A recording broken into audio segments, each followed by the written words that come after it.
क्या हाल है दोस्तों। आज हम क्लास 10th का लेसन नंबर 6 को लेके आए हैं, जो कि एक्सरसाइज हमारी 6.2 है। इसका क्वेश्चन नंबर 3 को हम सॉल्व करेंगे यहाँ पर। इससे पहले मैंने क्वेश्चन नंबर 1 और क्वेश्चन नंबर 2 को मैंने यहाँ पे सॉल्व कराया था, तो मैं समझता हूँ आपको अच्छी तरह समझ में आ गया होगा। अगर कोई दिक्कत है तो मुझे कमेंट्स में बताइएगा, ठीक है दोस्तों।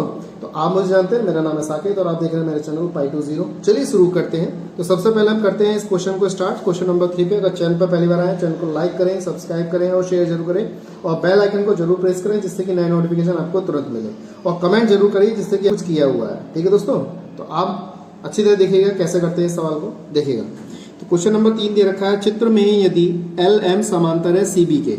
एल एम कौन सी रेखा है? ये वाली एल एम, ये वाली रेखा जो है वो सी बी के क्या है? समांतर। आप एम एल लिख सकते हैं या बी सी लिख सकते हैं, बात है कि आपस में कैसी रेखाएं हैं? समांतर रेखाएं हैं। और वो कह रहा है एल एन समांतर है सी डी के। एल एन ये वाली जो रेखा है वो सी डी के समांतर है। तो सिद्ध करना है हमें A M upon A B, यानी कि ए एम अपॉन में ए बी, यानी कि ये वाली भुजा सिद्ध करनी है, बराबर कितना? ए एन अपॉन में ए डी। ये चीज सिद्ध करनी है, यानी कि ये वाली भुजा इस पूरी भुजा के अनुपात में हमें सिद्ध करनी है, ठीक है दोस्तों। तो कैसे करते हैं जरा ध्यान से देखिएगा। कैसे? देखिए यहाँ पे मैंने लिखा है दिया है। दिया है वो होता है, यानी कि ज्ञात है वो लिखते हैं जो क्वेश्चन में ही दिया होता है। क्या दे रखा है? एक रेखाखंड हमारा ये दे रखा है, एल एम समांतर क्या है? सीबी के। ये चीज हमें पता है, देखिए क्वेश्चन में ही दे रखा है ये, और क्वेश्चन में यही दे रखा है, तो ये लिख दिया हमने। यही लिखा जाता है जो क्वेश्चन में दे रखा होता है ज्ञात में। सिद्ध क्या करना है? सिद्ध हमें जो करना है वो चीज हम सिद्ध करना में लिखते हैं यहाँ पर। रचना अगर कोई जरूरत, जैसे मान लीजिए अगर ये रेखा नहीं होती यहाँ पे तो हमें रचना करनी पड़ती है, तो इसके समांतर रेखा खींच देते हैं, ठीक है। रचना लेकिन हमें करनी नहीं है क्योंकि इसमें दे रखी है पहले से, जरूरत ही नहीं है उस चीज की। अब बात करते हैं यहाँ पे उत्पत्ति की। तो उत्पत्ति कैसे करेंगे देखिए जरा। अब उत्पत्ति में हम सबसे पहले क्या करते हैं? हम त्रिभुज ए बी सी लिख लेते हैं। ए बी और सी, इस त्रिभुज की बात करते हैं सबसे पहले। तो यहाँ लिख लेते हैं हम त्रिभुज ए बी सी में हमने यहाँ पे लिखा में भुजा कितनी है? A B. हमारी भुजा क्या है? हमने ये ए बी मान ली। पर यहाँ लिखेंगे पर एक बिंदु, हमने लिखा एक बिंदु। बिंदु कौन सा? ये वाला एम। बिंदु हमारा एम है, तथा यहाँ लिख देते हैं भुजा ए सी, यानी कि ये वाली भुजा ए सी है हमारी। भुजा ए सी पर एक बिंदु, कौन सा बिंदु हमारा है ए सी पर? ये वाला है एल। भुजा एक बिंदु पर एल बिंदु हमारा है, बिंदु एल है, जिसमें या जिससे, कुछ भी लिख सकते हैं, जिससे रेखाखंड एल एम समांतर किसके होगी? हमारे पास सी बी होगी। तो ये चीज हमने यहाँ पे लिख दी। जब अगला ट्रायंगल लेंगे, हम वीडियो पे बने रहें, क्योंकि जब हम अगला ट्रायंगल, ये वाला जो ट्रायंगल लेंगे उसमें भी ये वाली लाइन लिखेंगे, बस उसमें जो बिंदु होंगे वो यहाँ पे एन हो जाएगा उसकी जगह, और एल आ जाएगा, ठीक है दोस्तों। हम ऐसे ही करना है। कैसे करेंगे जरा देखिएगा। इसके बाद जब हमारे पास ये समांतर रेखा है तो हमने क्या किया?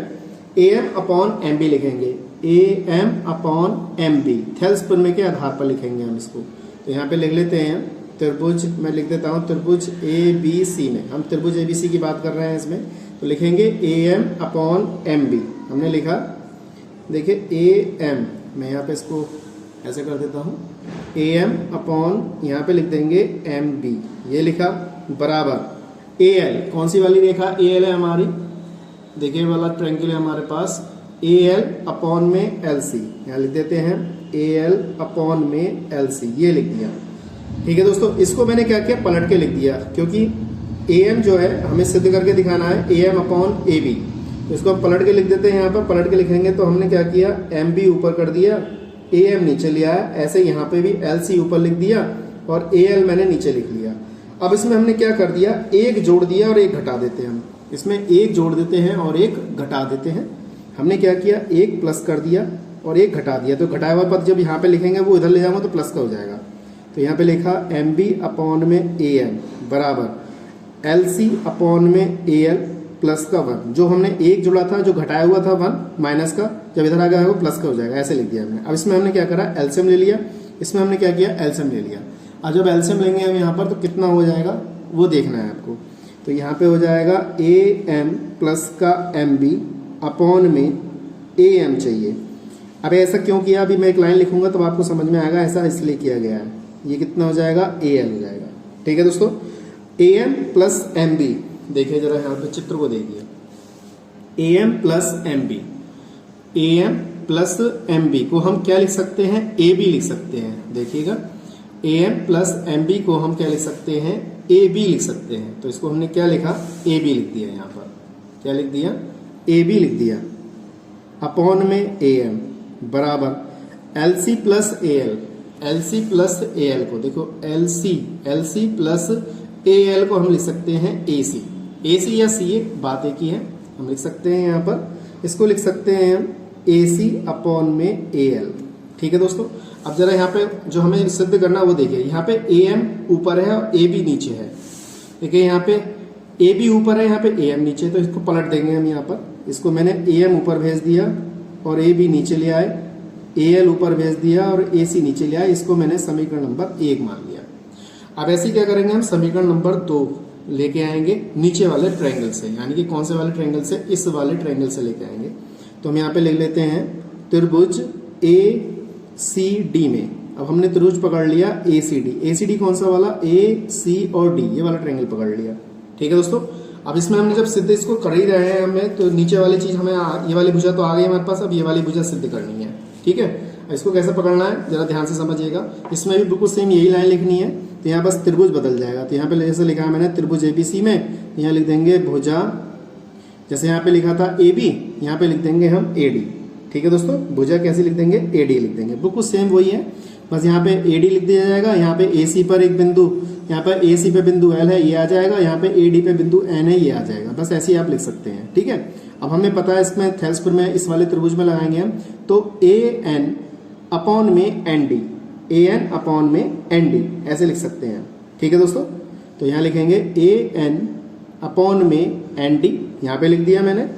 फिर हम लिखेंगे ए एल अपॉन में एल सी, यहाँ पे लिखेंगे ए एल अपॉन में एल सी, यह लिख दिया। ये हमने आधारभूत प्रमेय यानी कि थेल्स प्रमेय पे आधारित ये लिख दिया। अब इसको पलट देंगे जैसे पहले वाले उसमें पलटा था, नीचे वाले पद को ऊपर, ऊपर वाले पद को नीचे। यहाँ पे एन डी ऊपर चला गया, ए एन नीचे ले लिया, एल सी ऊपर आ गया, ए एल नीचे ले लिया हमने। ठीक है दोस्तों, इस तरीके से कर लिया। अब इसमें एक जोड़ देंगे, एक घटाएंगे, जैसे पहले करा था बिल्कुल सेम वही करना है। ऐसे करा एल सी अपॉन में ए एल, यहाँ पे ऐसे। अब इसमें आप एलसीएम ले लीजिए, इसमें भी एलसीएम ले लीजिए। एलसीएम कितना आएगा, यहाँ पे ए एन आ जाएगा, यहाँ पे आएगा ए एन प्लस का एन डी, यहाँ पे एल सी प्लस का ए एल हो जाएगा अपॉन में ए एल, ये हो गया। अब इतना हो गया। अब इतना करने के बाद हम क्या करेंगे, इसे ये A N plus N D, देखिए A N plus N D को हम ए डी लिख सकते हैं। ठीक है दोस्तों, यहाँ पे हमने क्या लिख दिया, ए डी लिख दिया अपॉन में ए एन, ऐसे लिख लेंगे। फिर L C plus A L, L C यानी कि L C plus A L को हम ए सी लिख सकते हैं। यहाँ पे हम क्या लिखेंगे, ए सी लिख सकते हैं और अपॉन में ए एल, ये सब पलट के लिख देंगे हम। तो यहाँ हो जाएगा हमारे पास ए एन ऊपर आ जाएगा, ए डी नीचे आ जाएगा, ए एल ऊपर आ जाएगा, ए सी नीचे आ जाएगा। इस समीकरण नंबर कितनी हो गई, 2। अब जरा दोनों समीकरण पे आप ध्यान से देखेंगे, A M upon A B बराबर A L upon L C, A N upon A D बराबर ए एल अपॉन ए सी। देखिए दोनों चीज बराबर आ रही है। ठीक है, और हमें सिद्ध क्या करना था, इन दोनों की तुलना करके यहाँ पे लिख देते हैं हम, लिखेंगे समीकरण 1 व 2 की तुलना करने पर, जब हम तुलना करेंगे तो ये चीज बराबर जो होगी वो इसके बराबर हो जाएगी। यानी कि लिखेंगे A M upon A B बराबर A N upon A D. तो यही चीज हमें क्या करनी थी, सिद्ध करनी थी। मैं भी आपको बताता हूँ, देखिए हमने तुलना करके दोनों को लिख दिया यहाँ पर, और यही चीज हमें क्या करनी थी, देखिए सिद्ध करनी थी। A M upon A B बराबर A N upon A D, देखिए A M upon A B बराबर A N upon A D, ये चीज हमें क्या करना था, सिद्ध करना था। तो मैं समझता हूँ आपको अच्छी तरह समझ में आ गया होगा। अगर कोई दिक्कत है तो मुझे कमेंट बॉक्स में बताइएगा। ठीक है दोस्तों, तो आज के लिए इतना ही। नेक्स्ट वीडियो में अगला क्वेश्चन लेके आएंगे, क्वेश्चन नंबर 4। बहुत ही आसान है, बहुत ही आसान तरीके से कराएंगे, आपको समझ में जरूर आएगा। कमेंट जरूर करिएगा, बताइएगा मुझे। ठीक है, आज के लिए इतना ही। जय हिंद, वंदे मातरम।